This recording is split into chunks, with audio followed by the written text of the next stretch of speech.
आप लोगों ने बहुत ही सुंदर और भक्ति रस से सराबोर संगीत सुनाया है। आपकी संगीत ने हमारे हृदय को जीत लिया है। आपकी संगीत से मैं इतना प्रसन्न हूं, इतना खुश हूं कि मैं अपने इस मुख से बखान नहीं कर सकता।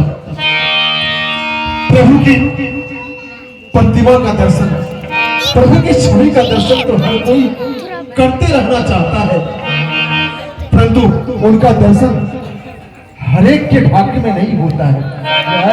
क्या बात है, आप लोगों ने आज ऐसी सुंदर सी संगीत सुनाकर हमें प्रसन्न कर दिया है। इसलिए मंत्री जी आइए और इन सारे कलाकारों को अच्छी तरह से भोजन करवाकर और इन्हें सुंदर सुंदर वस्त्र आभूषण देकर और इन्हें इनाम देकर राजमहल से विदा किया। चला जाएगी, चला जाएगी। मंत्री जी कहिए महाराज, समय बहुत ही अधिक होने चला है और मनोरंजन का समय भी समाप्त है, इसलिए हमें शयन कक्ष में प्रस्थान करना चाहिए। क्यों महारानी जी? आपकी जैसी है क्या सज्जनों, आज महाराज हरिश्चंद्र अपने राज दरबार में राज्य सिंहासन पर विराजमान होकर के राज्य की सारी प्रजा को राज दरबार में बुला करके राजा और प्रजा एक साथ होकर के एक महान सांस्कृतिक कार्यक्रम का आनंद ले रहे थे। समय समापन हो जाने के बाद महाराज हरिश्चंद्र दरबार में आए तमाम प्रजाओं को अपने अपने घर की ओर लौटने के लिए इजाजत देकर अब तीनों प्राणी अपने राज दरबार से राजमहल के शयन कक्ष की ओर प्रस्थान करते हैं। जब महाराज हरिश्चंद्र अपने राज दरबार से लौट करके राजमहल के शयन कक्ष में पहुंचते हैं तो सबसे पहले महाराज अपने बिछावन पर जाकर के सो जाते हैं। महाराज जब सो जाते हैं तो महाराज हरिश्चंद्र के बगल में 5 साल का राजकुमार रोहिदास भी अपने पिता के संग सो जाते हैं। और जब महाराज हरिश्चंद्र आराम करने लगते हैं तो महारानी माता सेपिया अपने स्वामी के चरण को दबाने लगती हैं। चरण दबाते दबाते दबाते जब महारानी सेपिया को भी नींद आने लगी तो महारानी भी अपने महाराज के चरण पर अपनी मस्तक को रख करके सो जाती है। इधर मुनि विश्वामित्र देखते हैं कि आज वो हरिश्चंद्र तीनों प्राणी अपने शयन कक्ष में गहरी निद्रा में सोया हुआ है। अपने तप के बल से मुनि विश्वामित्र महाराज हरिश्चंद्र के शयन कक्ष में प्रवेश करते हैं।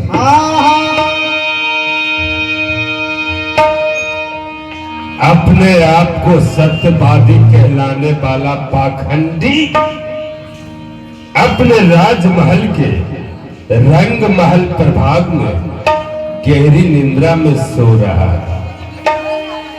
यही समय है हमें इससे कुछ दान मांगने की। देखता हूं हमें दान की प्राप्ति होती है या फिर खाली हाथ लौट जाना पड़ता है।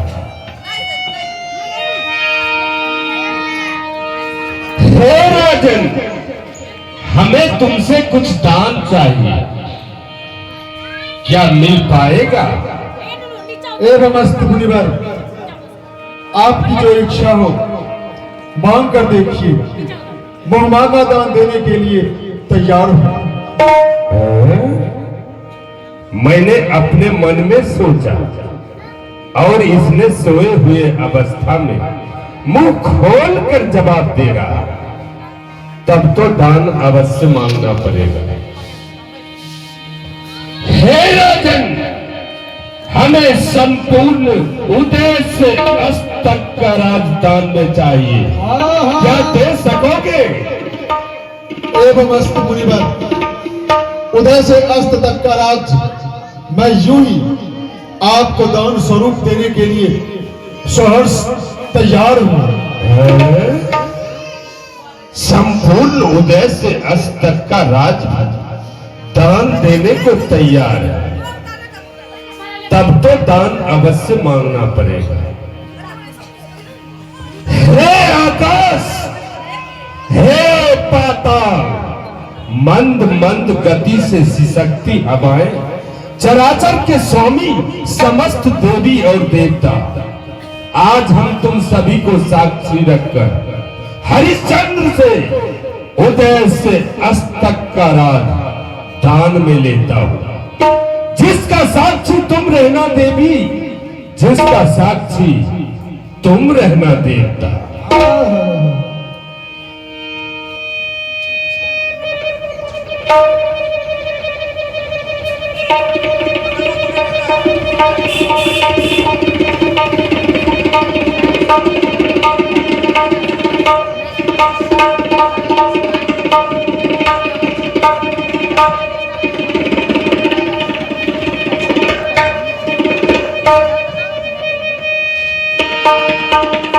उदय से अस्त तक का राज तो हम इसे दान में ले चुके, अब इसे यादाश्त के लिए कुछ स्वप्न दिखा देता हूं।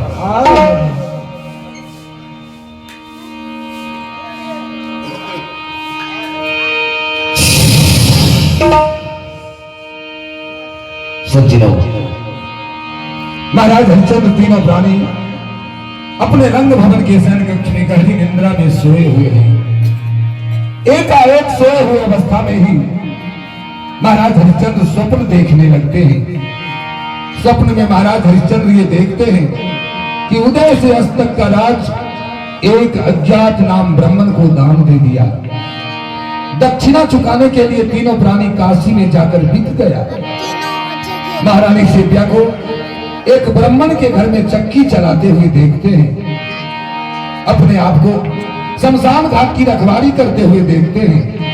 और जब सबसे अंत में महाराज हरिश्चंद्र ये देखते हैं कि मेरा 5 साल का राजकुमार रोहितास को एक काला विस्तर सर्प दस लिया है, शिकार मारते हुए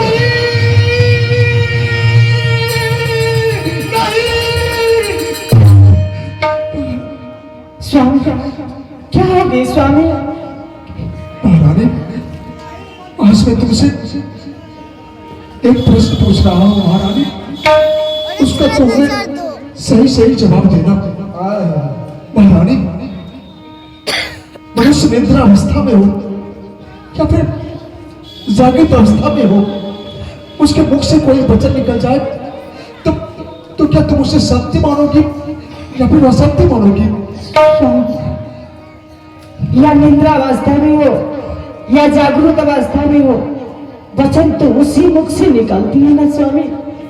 स्वामी, मैं सच मानती हूँ स्वामी। स्वामी, स्वामी, हमें बताइए, आप कोई सपने देखे क्या स्वामी? मैंने स्वप्न में देखा है महारानी, मैंने स्वप्न में देखा है। सपना देखलिए अहरानी,